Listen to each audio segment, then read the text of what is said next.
Pep Guardiola doesn't really have a plan. Real Madrid is a clan. La Liga ঠিকঠাক, champions লিগে Flick চান বার্সেলোনাকে ফিটফাট, বায়ার্নের গোলকিপিং গোলকধাঁধা, পিএসজিতে অফুরন্ত বিশ্রাম। শনি রবির ফুটবল শেষে মঙ্গল বুধবারে আমরা আরো যা দেখব তার সবকিছু আলোচনা করতে চাই সোমবারে ফুটবল পাঁচ মিশালিতে। যা আপনি দেখেছেন, যা হয়তো মিস করে গেছেন, সবকিছুই 5 পয়েন্টে। নাম্বার 1, আমরা শুরু করব এই সপ্তাহের যে সবচেয়ে বড় ক্ল্যাশটা সেটা দিয়ে, অর্থাৎ ম্যানচেস্টার সিটি ভার্সেস রিয়াল মাদ্রিদের চ্যাম্পিয়ন্স লিগের সেকেন্ড লেগের ম্যাচ দিয়ে। ফার্স্ট লেগে খেলাটা বোধহয় অনেকটুকু শেষ হয়ে গেছে, কিন্তু ম্যানচেস্টার সিটির পক্ষে এখনও তো সম্ভব, তাই না? মানে 3-0 গোলের ডেফিসিটটা ওভারকাম করা, যদিও কাজটা বেজায় কঠিন।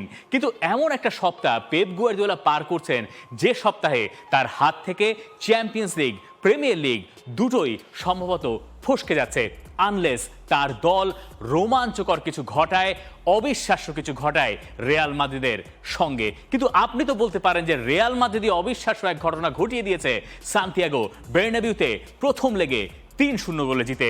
সম্ভবত সেটা 4-0 হতে পারত ভিনিসিয়াস জুনিয়র পেনাল্টি মিস না করলে।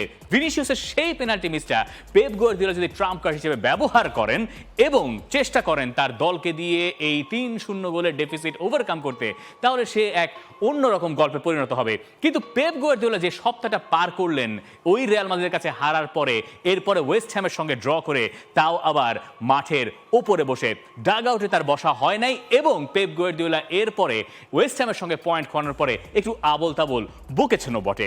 ম্যাচের আগে তিনি বললেন যে এই ম্যাচ জিততে না পারলে প্রিমিয়ার লিগে টাইটেল রেসে আমরা থাকছি না। এই কথা বলে তিনি দেখলেন আর্সেনাল ম্যাচ জিতে গেছে একেবারে শেষ মুহূর্তে, এবং তার দল পরে গিয়ে রেলিগেশন ব্যাটেলে থাকা ওয়েস্ট হ্যামের সঙ্গে ড্র করলো।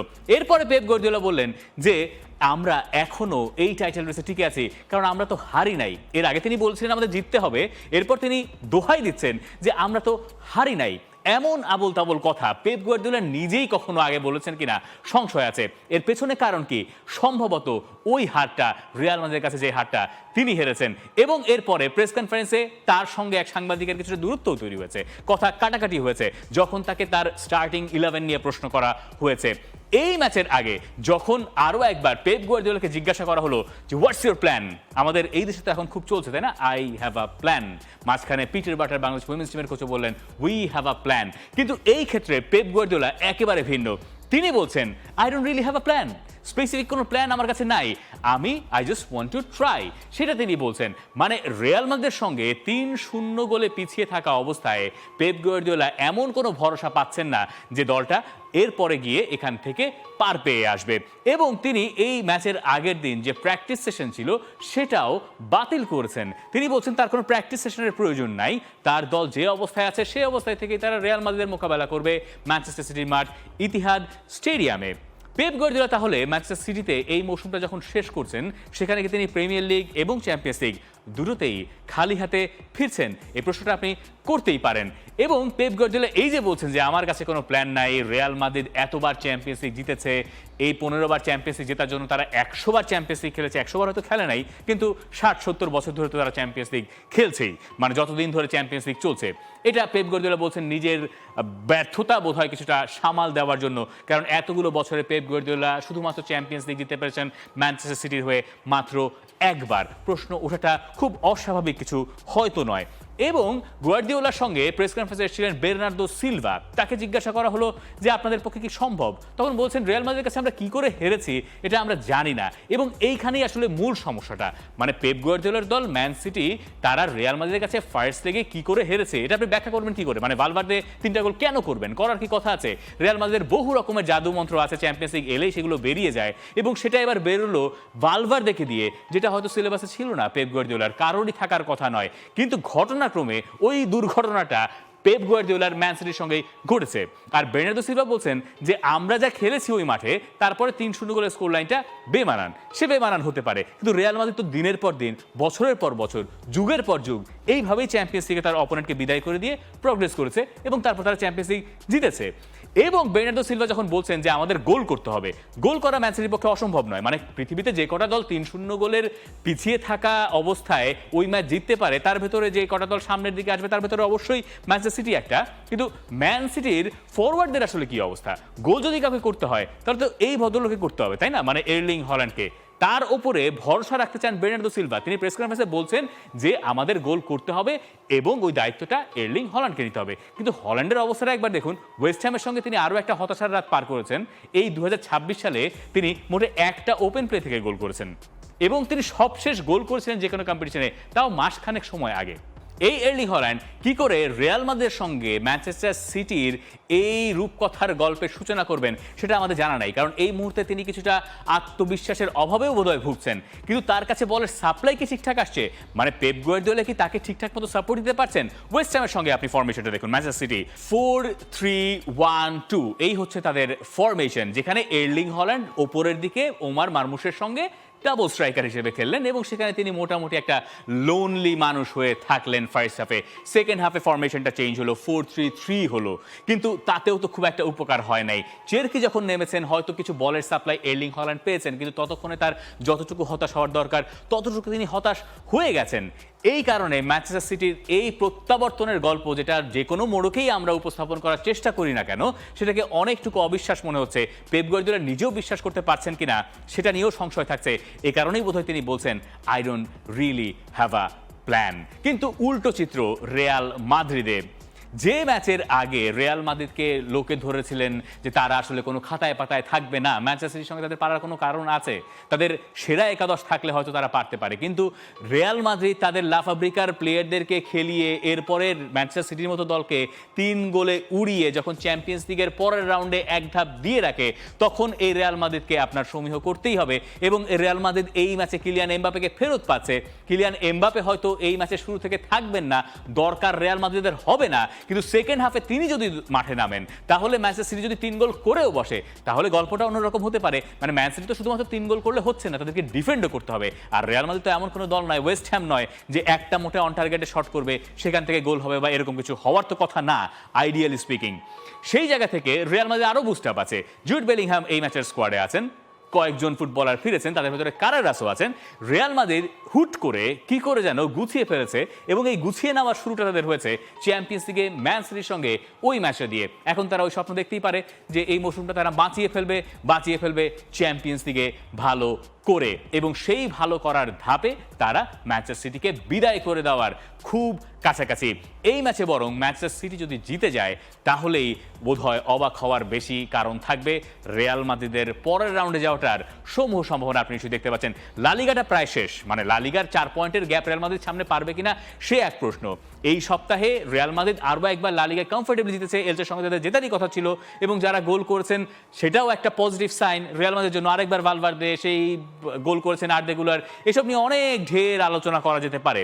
কিন্তু রিয়াল মাদ্রিদের এই যে পারিবারিক একটা বন্ধন তৈরি হয়ে গেছে, মানে আর্দেগুলার গোলের পরে এই চিত্রটাই দেখুন না, মানে সবাই মিলে আর্দেগুলারকে বরণ করে নিচ্ছেন, অথচ রিয়াল মাদ্রিদের এই সিজনটা কেমন গেছে আপনি আমার চেয়ে বোধহয় বেশি ভালো জানেন। সেই রিয়াল মাদ্রিদ যদি এরকম সুসময়ে পরিস্থিতি বিরাজ করতে পারে তাহলে ম্যান সিটিকে হারানো তাদের জন্য খুব বড় ব্যাপার হয়তো হওয়ার কথা নয়। আমরা এবার যাই পয়েন্ট নাম্বার 2-তে। রিয়াল মাদ্রিদের খুব কাছের বন্ধু, তাই না, বার্সেলোনাকে নিয়ে একটু কথা বলি। বার্সেলোনা এই সপ্তাহে সেভিয়াকে উড়িয়ে দিয়েছে এবং রাফিনিয়া তাতে হ্যাটট্রিক করেছেন। রাফিনিয়া আবারও ফর্মে ফেরার ইঙ্গিত দিয়েছেন এবং এই ম্যাচে জেতার পরে লা লিগার শীর্ষস্থানে বার্সেলোনা তাদের লিডটা আরও একবার সেই 4-এই রেখেছে। বার্সেলোনার এই ম্যাচে পাওয়ার ভেতরে যা আছে তাদের পয়েন্টটা, সেটা মানে তারা যে পয়েন্ট অর্জন করছে এখনো পর্যন্ত তাদের পয়েন্ট হচ্ছে 70, আরও 10 ম্যাচ তাদের হাতে আছে। 10 ম্যাচ জিতলে কত হয়? 30 পয়েন্ট, তার মানে পয়েন্ট দাঁড়ায় 100 পয়েন্টের রেকর্ডের একটা দফা হয় লা লিগাতে, যেটা এর আগে খুব বেশি সময় হয়ও নাই। এর আগে জোসে মরিনোর রিয়াল মাদ্রিদ একবার এই ঘটনা ঘটেছিল, পরের বার বার্সেলোনা, তিতো ভিলানোভার বার্সেলোনা ওই 100 পয়েন্টের রেকর্ড ছুঁয়েছিল। এবার হান্সি ফ্লিকের দলের সামনে 100 পয়েন্টের রেকর্ড ছোঁয়ার একটা সম্ভাবনা আছে, কিন্তু মজার বিষয় হচ্ছে এই সবগুলো ম্যাচ তাদেরকে জিততে হবে। এই হোম আর আওয়ে সব মিলিয়ে সবগুলো পয়েন্ট যদি তারা পায় তাহলে আপনি বলতে পারবেন তারা 100 পয়েন্টের চূড়া ছুঁয়েছে। যদিও বার্সেলোনার টার্গেট সম্ভবত ওই 100 পয়েন্ট নয়, লা লিগা জেতাটা এবং একই সঙ্গে চ্যাম্পিয়ন্স লিগে ভালো করাটা। এই চ্যাম্পিয়ন্স লিগ নিয়ে হান্সি ফ্লিক একটু অ্যালার্ম বাজিয়ে যাচ্ছেন। এর আগে নিউক্যাসল ইউনাইটেডের সঙ্গে বার্সেলোনা 1-1 গোলে যে ড্র করলো সেটা একদম শেষ মুহূর্তের একটা পেনাল্টি থেকে। সেভিয়ার সঙ্গেও শুরু হয়েছে পেনাল্টিতে, 2 পেনাল্টি, তারপর গোল, তারপর বেঁচে ফেরা, সেখান থেকে দারুণ করে ম্যাচ জেতা, কিন্তু নিউক্যাসলের সঙ্গে ওই শেষের গোলটা প্রচণ্ড পরিমাণে দরকার ছিল বার্সেলোনা নিউক্যাসলের সঙ্গে খুব একটা পেরেও উঠছিল না, এবং পেরে না ওঠার কারণটাই হান্সি ফ্লিক মনে করিয়ে দিয়েছেন এই সেভিয়াকে হারানোর পরে। তিনি বলছেন বার্সেলোনার কোথায় উন্নতি করতে হবে, বলছেন বুধবারে আমাদের প্রেসিং ভালো করতে হবে। আজকেও ম্যাচে কিছু কিছু জায়গায় আমরা যা করেছি তা আমার ভালো লাগেনি। আমরা অনেক ম্যাচ খেলেছি, কারো কারো জন্য বোধ হয় সংখ্যাটা বেশিও হয়ে গেছে, কিন্তু আমাদের আরও গতি বাড়াতে হবে। নিউক্যাসল ভালো দল, পরিষ্কার করে বলি আজকের খেলায় আমি খুশি, নেগেটিভ কিছু বলতে চাই না, কিন্তু সবটা আমাদের জন্য গুরুত্বপূর্ণ। বুধবারে দেখা যাবে আমরা পরের রাউন্ডে যেতে পারবো কি না। চ্যাম্পিয়ন্স লিগে এবার অনেকেই বার্সেলোনাকে ফেভারিট ধরেছেন, তাদের ভেতরে আমিও একজন, কিন্তু বার্সেলোনা চ্যাম্পিয়ন্স লিগ পারফরমেন্স খুব কি ইমপ্রেসিভ। স্পেশালি নিউক্যাসলের সঙ্গে ম্যাচটা যদি আমরা এটাকে উদাহরণ হিসেবে ধরি, বার্সেলোনা ওই ম্যাচে খুব একটা সুবিধা করতে পারছিল না। এখন এই ধরনের ম্যাচে বার্সেলোনাকে ভালো করতে হলে প্রেসিং অবশ্যই একটা বিরাট বড় ব্যাপার। বার্সেলোনার ওই হাই প্রেসটা করতে হবে, মারদাঙ্গা প্রেসিংয়ে যেতে হবে, মিডফিল্ড প্রেসিংটা আরও বেশি জরুরি যখন আপনি হাইলাইন ডিফেন্ডিং করছেন। কিন্তু প্রিমিয়ার লিগের দলগুলোর সঙ্গে ইন্টেন্সিটিতে পেরে ওঠার ব্যাপারটায় সম্ভবত ফোকাস দিতে চান হান্সি ফ্লিক। এবং এই ধরনের ম্যাচে যদি আপনি ওখানে নাও পেরে ওঠেন, তাহলে আপনাদের টেকনিক্যালি গিফটেড ফুটবলার কে আছেন, পেদ্রি এখনো পর্যন্ত বার্সেলোনায় খুব নিয়মিত খেলছেন তা না, মানে খেলছেন তিনি, কিন্তু ফুল 90 মিনিটস খেলছেন না। এইটা হচ্ছে সেই রকম একটা ম্যাচ চ্যাম্পিয়ন্স লিগে, যেখানে আপনার পেদ্রির মতো ফুটবলারকে অনেক লম্বা সময়ের জন্য দরকার হবে। হ্যাঁ, ইনজুরি থেকে কিছু বুস্ট আপ আছে এই হান্সি ফ্লিকের, যেমন ধরুন এই ম্যাচের আগে গাভি মাঠে ফিরেছেন, সেটা একটা ভালো খবর তাদের জন্য। মিডফিল্ডে আরেকটু শক্তি বেড়েছে, ডিয়ং এখনো নাই, কুন্দে বালদে এই ম্যাচে থাকার কথা না, কিন্তু যাও কানসেলো আবার বেরিয়ে গেছেন, আগের ম্যাচেও তিনি ভালো করেছেন। ওইটা একটা আরেকটা অ্যাডেড অপশন বার্সেলোনার জন্য। শুরুতে হয়তো তিনি নিয়মিত খেলেন নাই, কিন্তু আস্তে আস্তে হান্সি ফ্লিক এই কানসেলোকেও দারুণভাবে কাজে লাগাচ্ছেন। বার্সেলোনার কাছে সব রকম উপকরণ এখন আছে, উপস্থিত আছে। ব্যাপারটা হচ্ছে নিউক্যাসলের সেই ইন্টেন্সিটির সঙ্গে তারা পেরে উঠছে কিনা। নিউক্যাসল এই সপ্তাহেও প্রিমিয়ার লিগে জিতেছে, এবং ওই জয়ের পরে নিউক্যাসল এখন যখন ক্যাম্প নৌতে যাচ্ছে, তখন তাদের একটাই টার্গেট, সেটা হচ্ছে তাদের হারানোর কিছু নাই। তারা যা করার তা করেছে, তারা ইনফ্যাক্ট 1-0 গোলে জিততেও পারতো। এবার তারা অঘটন একটা ঘটাতে চাইবে, যদিও এই ম্যাচে পরিষ্কার ফেভারিট বার্সেলোনা। নিউ ক্যাম্পে আরও একটা গ্যালারি খুলে দেওয়া হয়েছে, দর্শক সংখ্যা বাড়ছে। এই হোম সাপোর্ট, চ্যাম্পিয়ন্স লিগের ম্যাচ, তার উপরে নির্বাচন হয়ে গেছে, লাপোর্তা আরেকবার এসছেন। এই সব কিছুর পরে বার্সেলোনা কোনোভাবেই পথ হারাতে পারে না, সেই পথ হারানোর সুযোগ তাদের সামনে নাই। এই কারণেই হান্সি ফ্লিক বলছেন এই সপ্তাহটা তাদের জন্য গুরুত্বপূর্ণ। চ্যাম্পিয়ন্স লিগের পরের রাউন্ডে যাওয়াটা তাদের জন্য লা লিগার যা করেছে তারা তার চেয়েও বোধ হয় কিছু কিছু ক্ষেত্রে বেশি গুরুত্বপূর্ণ।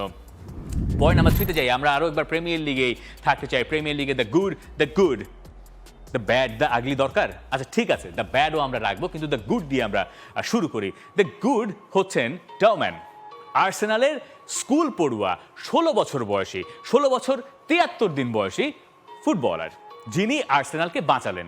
আর্সেনাল ম্যাচ খেলতে নেমেছে এভারটনের সঙ্গে এমিরেটস স্টেডিয়ামে, ম্যানচেস্টার সিটির ম্যাচ এরও কয়েক ঘন্টা পরে, এবং এই ম্যাচে আর্সেনাল গোল করতে পারছে না। ম্যাচের যখন বয়স 80 মিনিটের পরে মিকেল আর্তেতা ডাগ আউটে পাগল হয়ে গেছেন। তিনি একবার এদিক যান ওদিক যান, তার মুখভঙ্গি দেখে বোঝা যাচ্ছে তিনি চাপে পড়ে গেছেন। এমিরেটস স্টেডিয়ামে পুরোটা একটা অন্য রকমের স্তব্ধতা কাজ করছে, তারা বিশ্বাস করতে পারছেন না যে এভারটনকে তারা হারাতে পারছেন না, এবং আর্সেনাল ওই ম্যাচে খুব ভালো খেলছিলও না। তখন যদি আর্সেনাল ড্র করতো, এরপরে ম্যান সিটি তাদের হাতে থাকা সবগুলো ম্যাচ জিতে যেত, তাহলে ম্যানচেস্টার সিটি আর্সেনালকে টপকে প্রিমিয়ার লিগে জিতে যেত, এইরকম একটা সমীকরণ দাঁড়াতে পারতো। কিন্তু সেই ম্যাচে একটা বদলি আর্সেনালের পুরো ভাগ্য ঘুরিয়ে দিয়েছে। ডাউম্যানের ওই ক্রস পিকফোর্ড ধরতে ভুল করেছেন, সেখান থেকে গোল করেছেন গিয়োকেরেশ, এরপরে শেষের গোলটা ডাউম্যান করেছেন, যেটা তাকে প্রিমিয়ার লিগের ইতিহাসে সর্বকনিষ্ঠ গোল স্কোরার বানিয়েছে। এই ধরনের লাক আপনার প্রয়োজন হবে যখন আপনি প্রিমিয়ার লিগ জিততে চাইবেন। একটু মনে করিয়ে দেই, বেশ কবছর আগের কথা, যখন ম্যানচেস্টার ইউনাইটেড টটনহ্যাম হটস্পারের সঙ্গে প্রায় একই রকম সমীকরণ, যদিও সেখানে ফার্স্ট হাফে ইউনাইটেড আরও বেশি পিছিয়ে ছিল, পরে গিয়ে তারা ম্যাচটা বের করে নিয়েছিল। ফেদেরিকো মাকেইদা এরকম একজন ফুটবলার, যিনি প্রথম ম্যাচে নেমেই গোল করে পুরো শিরোনাম কেড়েছিলেন, পরে গিয়ে ওই প্রিমিয়ার লিগ শিরোপাটা ইউনাইটেড জিতেছিল। এরপরে প্রিমিয়ার লিগের যতগুলো গল্প আছে, সেখানে আপনি দেখবেন যেরকম ক্রাঞ্চ একটা গোল বা দুটো গোল প্রয়োজন হয়, আর্সেনাল সেই কাজটা পেয়ে গেছে, এবং এই সপ্তাহে আর্সেনাল নায়ক ওই ডাউম্যান। কিন্তু আর্সেনালের শেষ এখানেই নয়, লেভারকুজেনের সঙ্গে তারা ড্র করেছিল, মনে রাখা দরকার। কিন্তু এমিরেটস স্টেডিয়াম যেহেতু প্রিমিয়ার লিগে তাদের এখন একটা বড় ধরনের ব্যবধান আছে, এখান থেকে আর্সেনালের লিগ হারানোর মানে সুযোগ আছে তো বটেই গাণিতিকভাবে, কিন্তু উচিত কি হবে? মানে আর্সেনাল এখান থেকে আর হারতে কি পারে মানে আর্সেনাল বোধহয় পারে, কিন্তু আর্সেনাল এখান থেকে হারা উচিত না। এখান থেকে আপনি বলতে পারেন যে আর্সেনাল আসলে প্রিমিয়ার লিগ টাইটেলটা জিততে যাচ্ছে 2004 সালের পর। ইনফ্যাক্ট 2004 সালে ডাউমানের জন্মও হয় নাই, ডাউমানের জন্ম হয়েছে আরও পরে 2009 সালে। তিনি জানেনও না যে প্রিমিয়ার লিগ শিরোপাটা তার ক্লাব জিতলে কেমন লাগে। ফুটেজ হয়তো দেখেছেন। এইখান থেকে তার ওই গোল যদি শেষ পর্যন্ত আর্সেনাল লিগটা যেতে, তাহলে ওই রাতটা আলাদা করে লোকে মনে রাখবেন বহুদিন। আর এখানে ম্যান সিটির শেষটাও বোধহয় হয়েছে, অনেকেই সেটা দেখেছেন। দ্য গুডে আমরা আরও একজনকে রেখেছি, সেটা হচ্ছে ব্রুনো ফার্নান্দেস। 2টো অ্যাসিস্ট করেছেন। ম্যানচেস্টার ইউনাইটেড অ্যাস্টন ভিলাকে হারিয়েছে, 3 নম্বর স্থানটা আরও পোক্ত করেছে। বহু বিশ্রাম ইউনাইটেড পাচ্ছে, যেহেতু তাদের চ্যাম্পিয়ন্স লিগের ব্যস্ততা নাই, ইউরোপা লিগের ব্যস্ততা নাই, তারা সেখানে জিতবে, এটা খুব স্বাভাবিক ঘটনা। কিন্তু মাইকেল ক্যারিক তার ওল্ড ট্রাফোর্ডে শতভাগ জয়ের রেকর্ডটা তিনি চালু রাখলেন। 6টা ম্যাচে সবগুলো জিতেছেন এবং এবার তিনি যে জয়টা পেয়েছেন তারপরে চ্যাম্পিয়ন্স লিগ স্পটটা তার সিকিউর হওয়ার কথা। ওই ম্যাচে গোল করেছেন, গোল করাদের নিয়ে আমরা কথা বলতে পারি, কিন্তু আসল কথা বলা হচ্ছে আসলে ব্রুনো ফার্নান্দেসকে নিয়ে। যে ব্রুনো ফার্নান্দেস এখন এক মৌসুমে সর্বোচ্চ অ্যাসিস্টের রেকর্ডটা প্রিমিয়ার লিগে সম্ভবত গড়তে যাচ্ছেন। মানে থিয়েরি ওয়ারির রেকর্ড হচ্ছে সবার উপরে 20টা অ্যাসিস্ট, এবং প্রিমিয়ার লিগে এখনও ম্যাচ বাকি রয়েছে অনেকগুলো। সেখানে যদি ব্রুনো ফার্নান্দেস 16তে আছেন, তার এক মৌসুমের সর্বোচ্চ অ্যাসিস্ট, এই সংখ্যাটা তার বাড়ারই কথা। ইউনাইটেড যদি চ্যাম্পিয়ন্স লিগ স্পটে থাকে, তাহলে আর 4টা অ্যাসিস্ট ব্রুনো ফার্নান্দেসের কাছ থেকে আপনার পাওয়ার কথা। আর ব্রুনো হচ্ছেন এমন একজন ফুটবলার যিনি খুব বেশি ম্যাচ মিস করেন না ইনজুরির কারণে। আর 4টা অ্যাসিস্ট হবে না, তার মানে ওই অ্যাসিস্টের রেকর্ডটা ব্রুনো ফার্নান্দেস ভাঙতে যাচ্ছেন কি? এমন একটা সময় তিনি এসব রেকর্ড করছেন যে সময় বলা হচ্ছে ব্রুনো ফার্নান্দেস এই সিজন শেষে ম্যানচেস্টার ইউনাইটেড ছাড়তে পারেন। ইনফ্যাক্ট তিনি নিজেও দাবি করেছেন যে এই সিজনের শুরুর দিকে তাকে কেউ ক্লাব ছাড়া করতে চেয়েছিলেন, তিনি ওই ক্লাবে থেকে গেছেন। ইউনাইটেডে ব্রুনো ফার্নান্দেসের যে কতখানি প্রয়োজনীয়তা, এই ইউনাইটেড হয়তো কোনো লিগ জেতে না, কোনো শিরোপা ওইভাবে মেজর ট্রফি জেতে নাই, কিন্তু তার যে আসলে কতখানি প্রভাব, এটা সেই দিন ইউনাইটেড বুঝবে যেই দিন সম্ভবত ব্রুনো ফার্নান্দেস এই দলের সঙ্গে আর থাকবেন না। এলিট কোয়ালিটির ফুটবলার, সেটা তার ডেটা বলছে, তার রেকর্ড বলছে। দ্য ব্যাডে একটু যাই। দ্য ব্যাড হচ্ছেন মিস্টার রেফারি। চেলসি নিউক্যাসলের সঙ্গে খেলবে, ম্যাচের সময় চেলসির ফুটবলাররা সবাই মিলে টিম মিটিং করছেন, আর রেফারি বাটে পড়ে মাঝেই পড়ে গেছেন। রেফারিদের একটা অভ্যস্ততা থাকে যে তারা যখন কিক অফ হবে তার আগে সেন্টার সার্কেলে থাকবেন। চেলসিও আবার গিয়ে সেন্টার সার্কেলের ভেতরেই সবাই মিলে মিটিং করা শুরু করলো। রেফারি একা তাকিয়ে আছেন, তিনি বুঝতেও পারছেন না ঘটনা কি ঘটছে।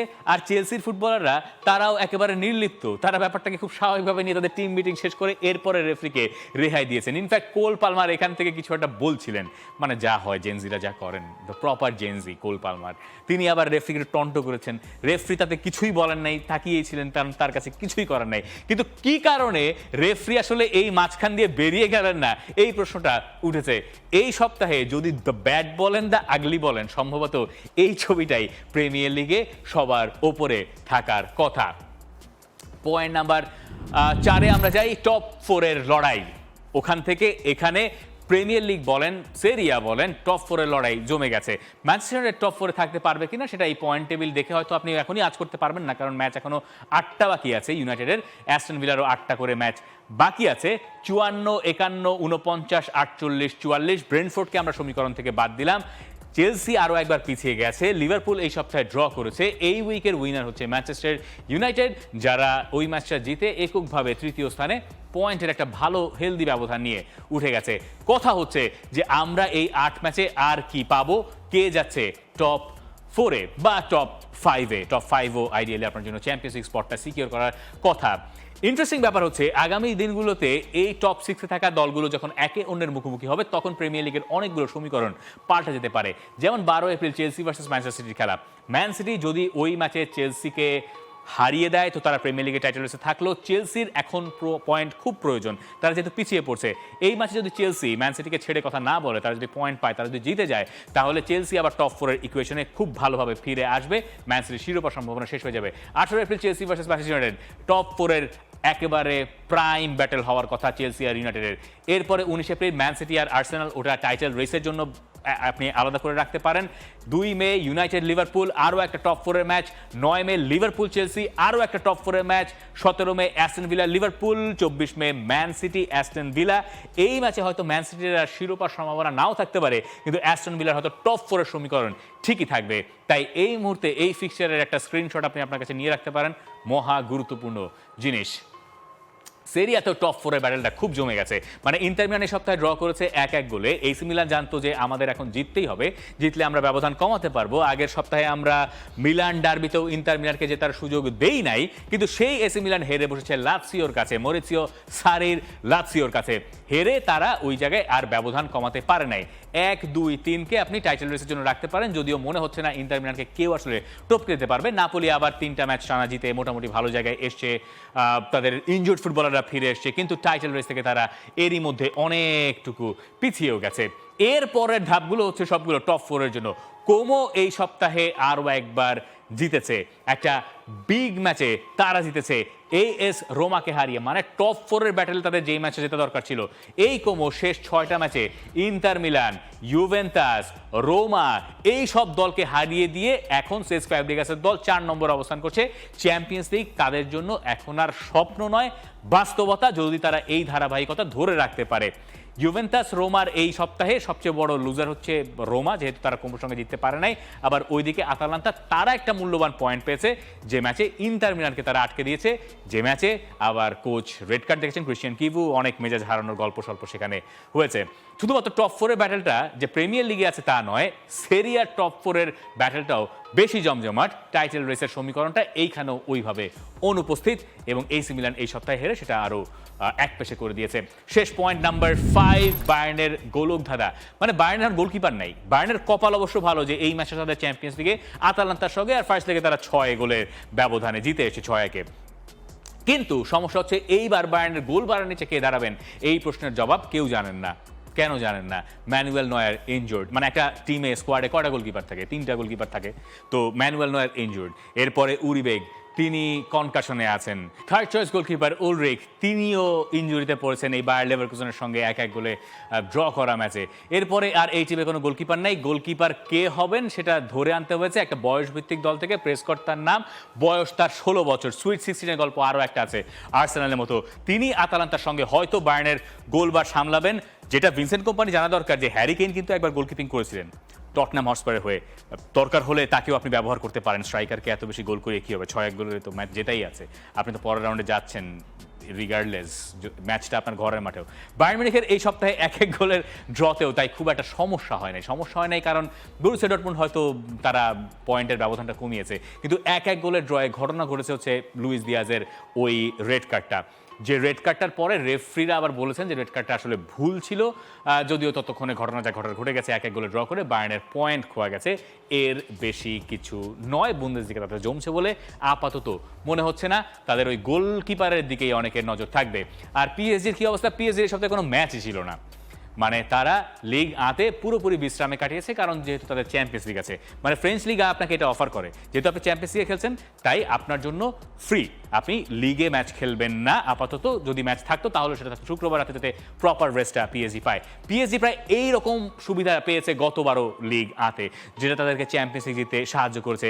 আর চেলসির সঙ্গে তারা যখন খেলতে নামছে তারাও তো 5-2 গোলে এগিয়ে আছে। সো এই ম্যাচে আসলে আর কোনো সমস্যা পিএসজির হওয়ার কথা নয়।